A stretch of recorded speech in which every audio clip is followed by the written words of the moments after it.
Soy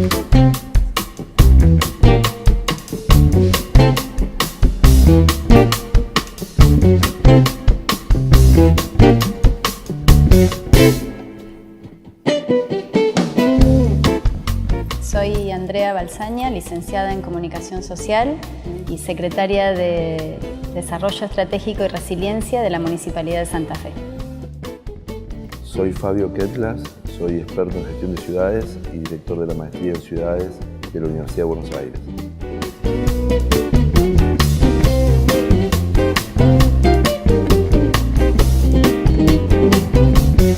Estamos con Fabio Ketlas, que vino, un experto en ciudades y amigo de la ciudad de Santa Fe, que vino a dar una exposición en la presentación que hoy se hizo del cierre de actividades del Munigestión, un programa que tienen las universidades del Litoral y de Rosario para incentivar la formación y capacitación de los gobiernos locales. Así que muchas gracias por acompañarnos ahora en el programa. Gracias a ustedes. Bueno, hoy hablaste de un poco cómo los gobiernos locales asumen estas nuevas responsabilidades en los últimos años, más vinculado a que los otros niveles del Estado les abandonaron o fueron ineficientes en ciertas tareas, y el gobierno local, como es el que está más cercano con los vecinos, asumió nuevas responsabilidades.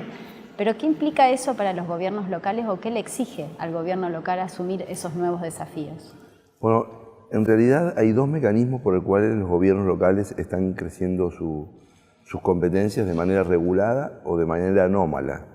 Una es esta que planteás vos, que en la Argentina fue muy clara en los 90 y también en los 2000, lo que yo llamo el gobierno vertedero, ¿no? Todo lo que no funciona en un nivel de gobierno, siempre se le ocurre a alguien pasárselo al gobierno local. Pero hay otro camino que también es complejo, pero que podría ser más virtuoso, que es los nuevos temas de la agenda pública que va poniendo la sociedad. Voy a poner un ejemplo que está bastante, me da pudor decir de moda, pero que está muy activo en este momento en la deliberación social argentina, que es la cuestión de la violencia de género.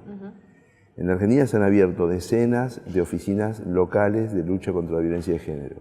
Generalmente cuando uno hace el mapeo, lo que advierte es que hubo un suceso que conmocionó a la población y hubo un intendente receptivo, con una sensibilidad hacia eso, diciendo, bueno, tenemos que hacer algo, nos pasó esto, no debería volver a pasar, y abre una oficina pública que se vincula con los fiscales o con la policía y que tiene acciones preventivas en el plano escolar, etc. Y la lucha contra la violencia de género no estaba hace 30 años atrás, para poner un ejemplo reciente. O hace 20. Claro, no estaba en ningún nivel de gobierno establecido como un problema en sí. Digamos, y también estas demandas, que son muchas, la mayoría de ellas muy legítimas de parte de la sociedad, encuentran en el nivel de gobierno local una receptividad que no encuentran a veces en otro nivel de gobierno. Entonces, también podemos hablar del gobierno local sensible, digamos, ¿no? Los temas de la agenda postmaterial pareciera que ingresan por el nivel de gobierno local. Entonces, bueno, estas dos vías producen un efecto. ¿Cuál es el efecto? Es que tenemos un gobierno local que tiene muchas más cosas respecto a las cuales, no solo en términos económicos, que es lo primero que se ve, no sabemos si está capacitado para resolverla, porque esa oficina de lucha contra la violencia de género precisa una serie de competencias sí, que no necesariamente tiene. Claro, no necesariamente tenemos a la persona experta en temas normativos, a la persona experta en comunicación para ese problema, etc. Pensemos que esto pasa en ciudades de 10.000 habitantes y en la ciudad de Buenos Aires. O sea, en ese mapeo, y sin embargo hay una respuesta. Y también hay una actitud y termina habiendo un aprendizaje. Lo que yo creo que estos dos caminos nos muestran la potencialidad que hay en términos de reconstrucción de la legitimidad pública si pudiéramos poner en los gobiernos locales un conjunto de instrumentos como el Munigestión hace, porque en definitiva la capacidad de incidencia depende tanto de los recursos económicos como que los agentes públicos estén en condiciones de leer esa situación y de generar procesos, etc. Estamos hablando del Estado. Sí. Y estamos hablando de no es un favor la respuesta pública que se hace respecto a un problema, sino que tiene dimensión política, digamos. El Estado tiene que tener respuestas que sean unívocas, sostenibles en el tiempo, etc. Así que bueno, este es uno de los temas que ha puesto los gobiernos locales en el centro de la agenda pública global. Sí, yo recuerdo cuando vos hablás esto, me traes a colación cuando hace 10 años en la gestión municipal de la Intendencia de Mario Barletta, nosotros poníamos en agenda temas que el municipio no había asumido antes, ¿no? Y entonces decíamos, el municipio sí puede intervenir en educación, y en la Intendencia de José ahora hay un programa maravilloso de los jardines municipales o en las escuelas de trabajo, sí puede tener un trabajo especial con los jóvenes, pero pasa eso que decís vos, ¿no? Estamos asumiendo responsabilidades porque estamos más cerca del vecino y de la vecina y de los problemas, pero las estructuras de gobierno son bastante, o las competencias de gobierno son más del siglo XIX que del siglo XXI. El problema... ¿Cómo se transita esta complejidad, ¿no? Es muy difícil. La pregunta que uno tiene que hacerse es si el Estado argentino, el Estado federal, sí, quiere premiar la innovación política o no quiere premiar la innovación política. Porque, ¿frente a qué nos encontramos? Se toma el desafío de los jardines y tiene una inversión en recursos. Sí. Y hoy supongamos que hay una ciudad análoga que no lo toma. Y la Argentina tiene crisis fiscales recurrentes. En la primera crisis fiscal se nota quien está haciendo el esfuerzo de sostener los jardines con más estrechez y la que no está haciendo el esfuerzo ese probablemente tenga más holgura. Entonces la pregunta es, ¿el gobierno federal de alguna manera premia el conservadurismo político? Porque esa innovación no ha sido acompañada con algún tipo de premio federal, es decir, este es un problema público real que debería ser atendido, pone en juego la igualdad de los ciudadanos, no lo vamos a financiar al 100%, pero ¿qué receptividad tenemos respecto de, vos pusiste el caso de los jardines, en la Argentina está lleno de programas, desde programas de sanidad animal, de todo tipo, donde los gobiernos locales toman un espacio en la agenda pública creciente y lo hacen a pulmón. Sí, y yo te agregaría esta otra pregunta que se me ocurre ahora en función de eso. ¿Cómo hacemos? Porque eso sucede además con una superposición de acciones de los distintos niveles de gobierno que a veces muestran que no es que el Estado está ausente en un territorio, sino que es bastante ineficiente.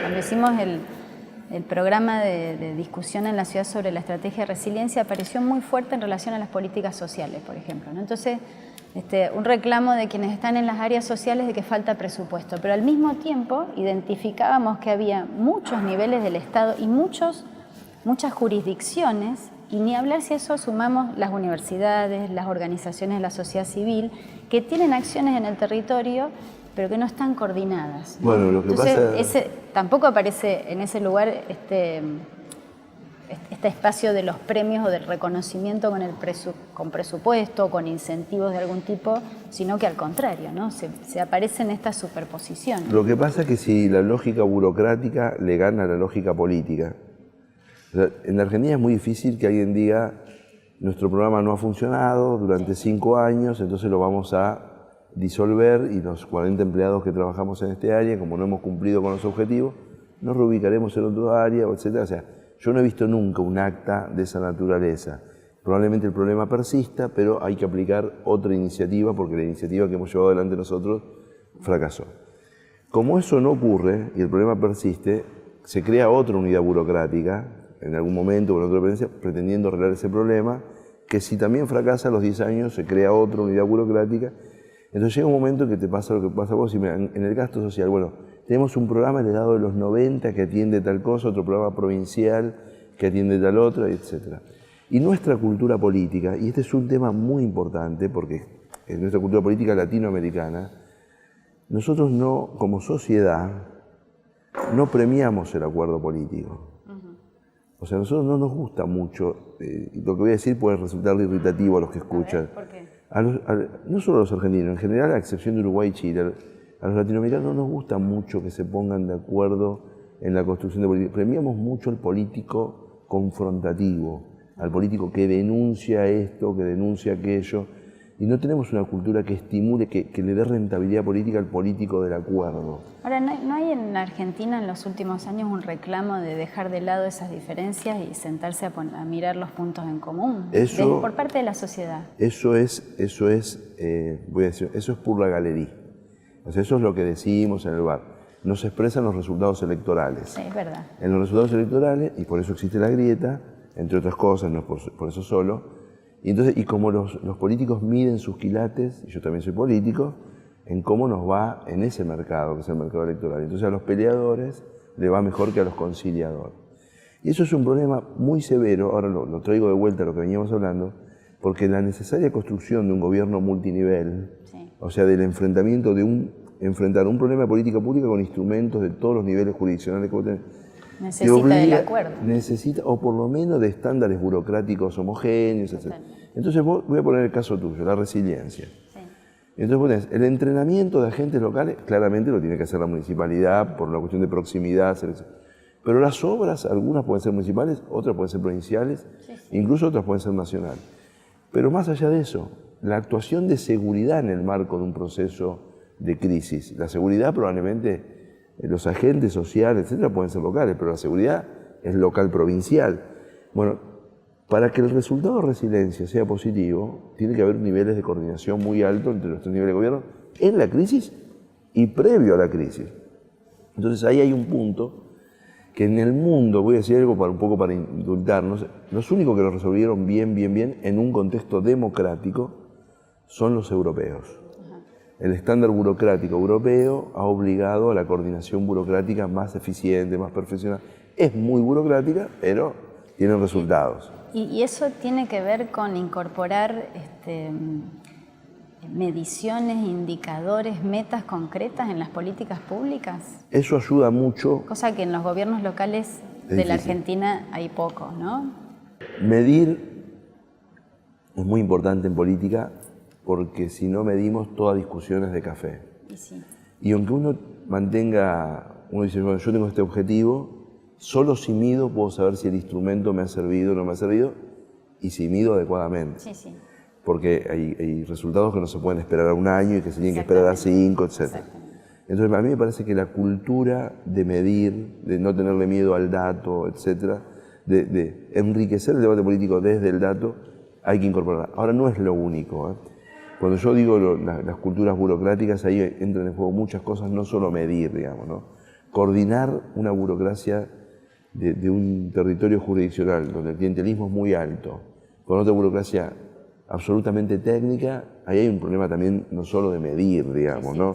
Hay de cultura burocrática. Y de cultura para ponerse de acuerdo. Exactamente. Y después, que yo soy de los que creen que la legitimidad de que existe un Estado federal es que hay objetivos, que son objetivos como fue la ley 1420, que son objetivos federales, que se asumen, se transforman en ley en el Congreso de la Nación. No quisiera caer en un exabrupto, pero son objetivos que se imponen, ¿no? La consolidación territorial, la moneda única.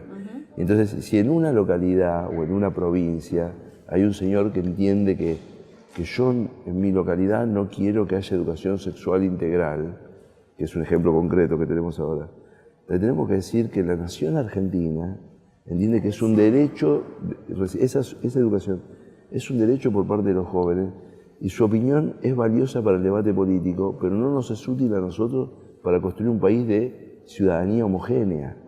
Es decir, porque los embarazos no discriminan entre Catamarca, la capital federal y Santa Fe. Y entonces siempre nosotros miramos el pasado así con una mirada naif o un poco de Villiquen, pero imponer la ley 1420 también fue difícil y me parece que ahí sí hay una idea de la política y el poder le impone a la burocracia estatal y resignifica el lugar del Estado como constructor de bienes públicos. Y esto es muy importante, porque ahí está ¿por qué pagamos impuestos? La legitimidad, o sea, se justifica que paguemos impuestos y nos disciplinemos normativamente, porque suponemos que en la representación se construye un conjunto de bienes públicos que hacen que nuestra vida sea mejor con ellos que sin ellos. A veces erramos, ¿no? Pero este es un tema muy importante de la gobernanza multinivel y es muy importante para no caer. Todo mi discurso del desarrollo local y de las ciudades no es un discurso del localismo. No, Charles. Es un discurso de la dignidad de gobernarnos y de gobernarnos para construir democracia, etcétera. Pero, digamos, los de esta localidad no somos particularmente diferentes, ni mejores, ni peores. Tenemos historia, tenemos clubes de básquet, de fútbol, etcétera, pero esa idea del particularismo me parece que es uno de los grandes males, digamos, del debate político actual, ¿no? Bueno, vamos a hacer una breve pausa y dejamos pendiente temas que hablaste vinculados a la legitimidad política, el rol de los gobiernos locales, y ya volvemos, ¿no? De cómo pensemos y construyamos y hagamos las ciudades hoy va a depender el bienestar o el malestar que tengan los ciudadanos del futuro. Por eso es tan importante pensar los desafíos de los gobiernos locales, cuáles son sus roles y qué cosas tenemos que hacer hoy para estar preparados para lo que viene.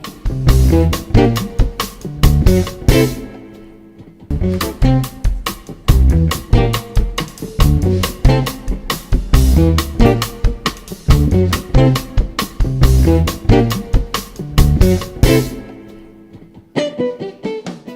agenda pública a nivel global es cada vez más local.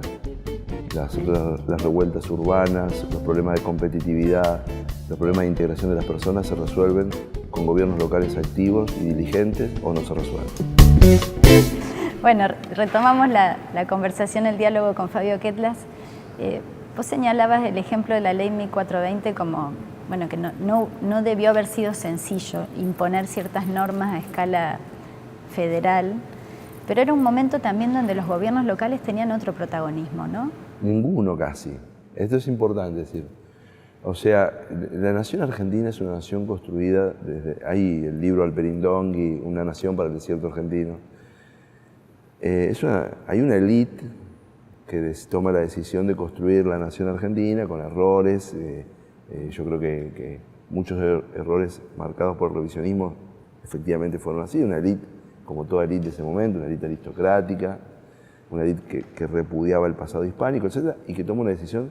El conjunto de decisiones estructurantes de esta nación son centrales y son impuestas desde el gobierno federal al país, y muchas veces después, con el paso de los años y con los resultados puestos, se tiene la legitimidad que no se tenía en el momento de la deliberación. O sea, cuando se decide que el registro sea civil y no sea eclesiástico, después nos dimos cuenta que gracias a eso fuimos un mejor país, o que tuvimos rápidamente matrimonio civil y entonces, pero quiero decir esto, pero en ese momento era una construcción desde... Nosotros no somos...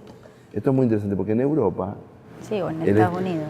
O en Estados Unidos, porque en Estados Unidos... El Estado federal surge con el peso de abajo fuerte. hacia arriba. Tampoco de las ciudades, ¿o sí?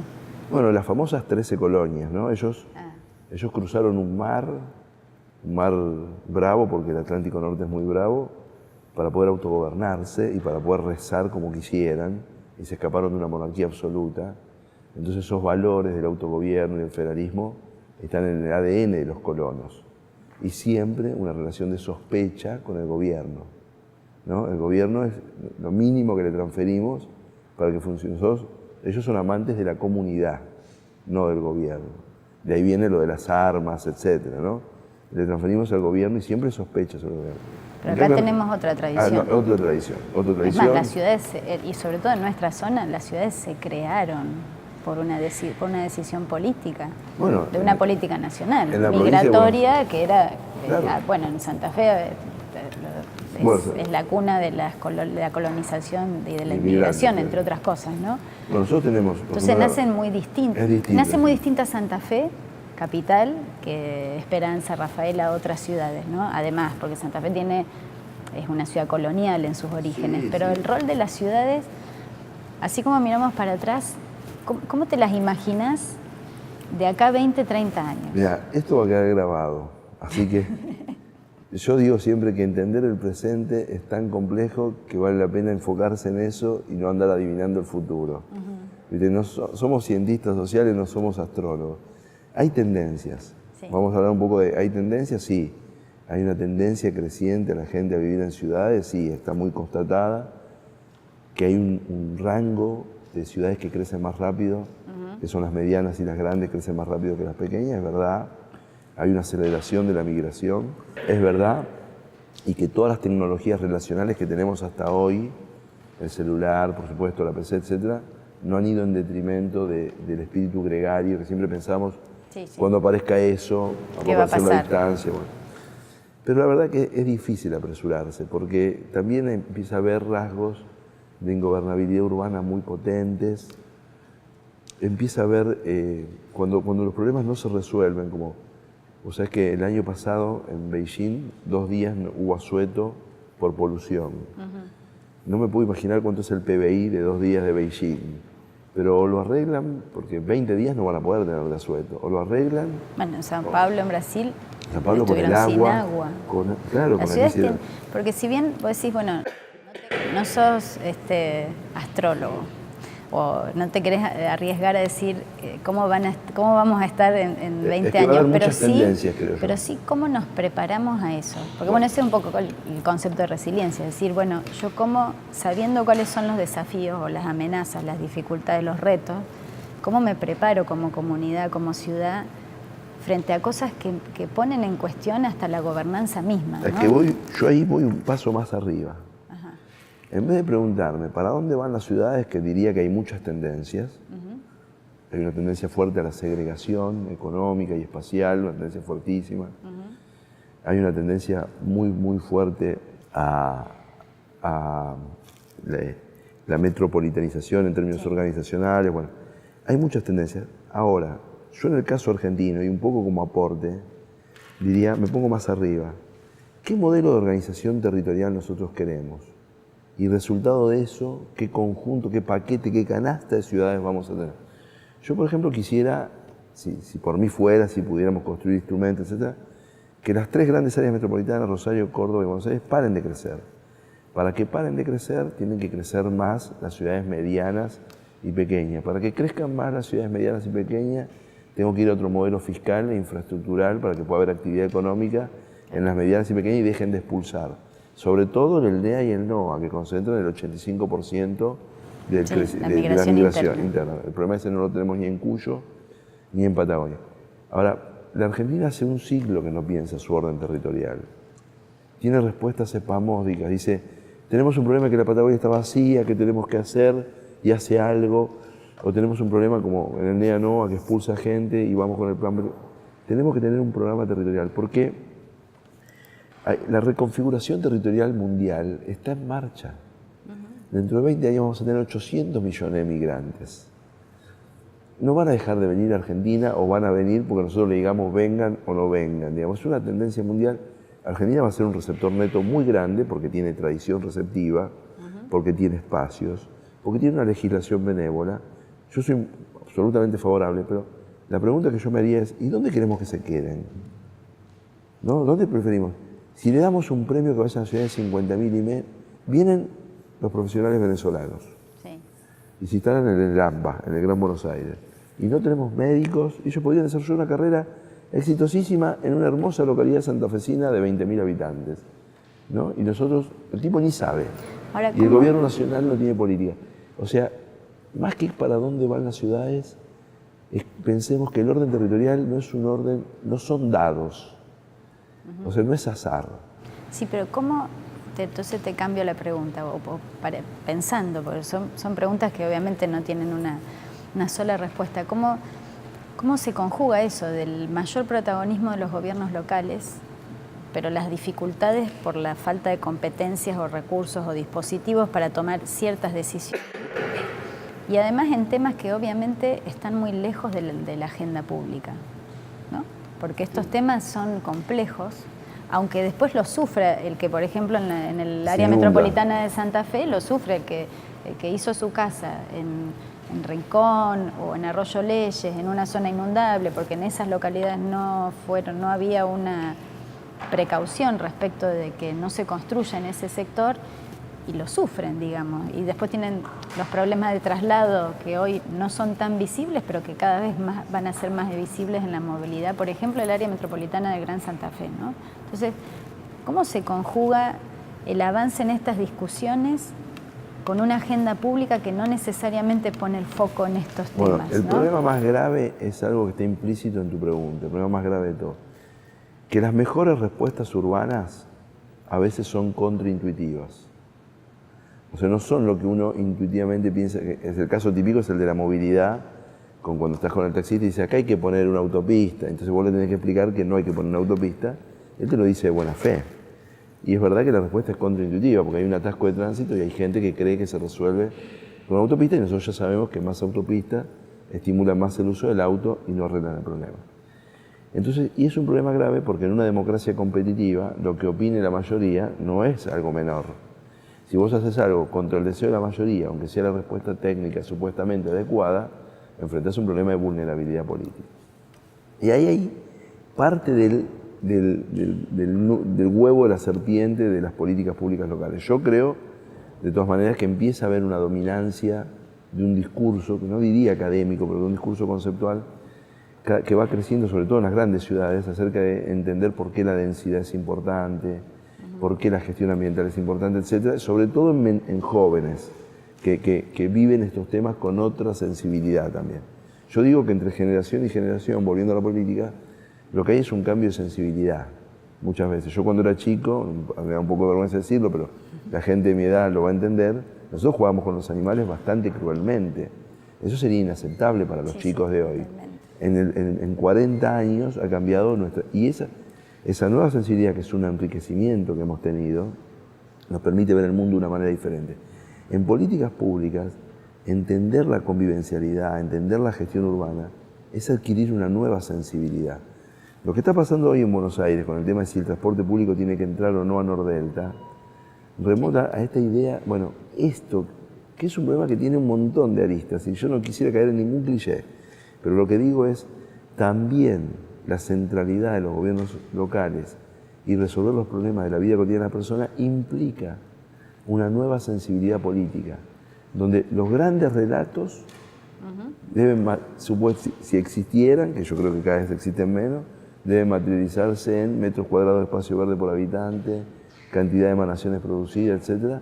Y ahí hay un debate, es decir, la política es esta respuesta cotidiana que hace que la vida tenga más sentido, la vida común, por ejemplo, la vida social, tenga más sentido. Y me parece que ese es un lugar de legitimidad de los gobiernos locales al que hay que prestarle atención. Bueno, estamos justo concluyendo con el tiempo de este diálogo.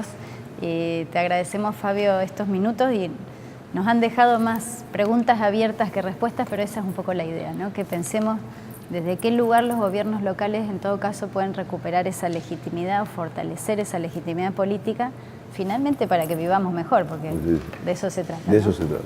Gracias. Muchas gracias.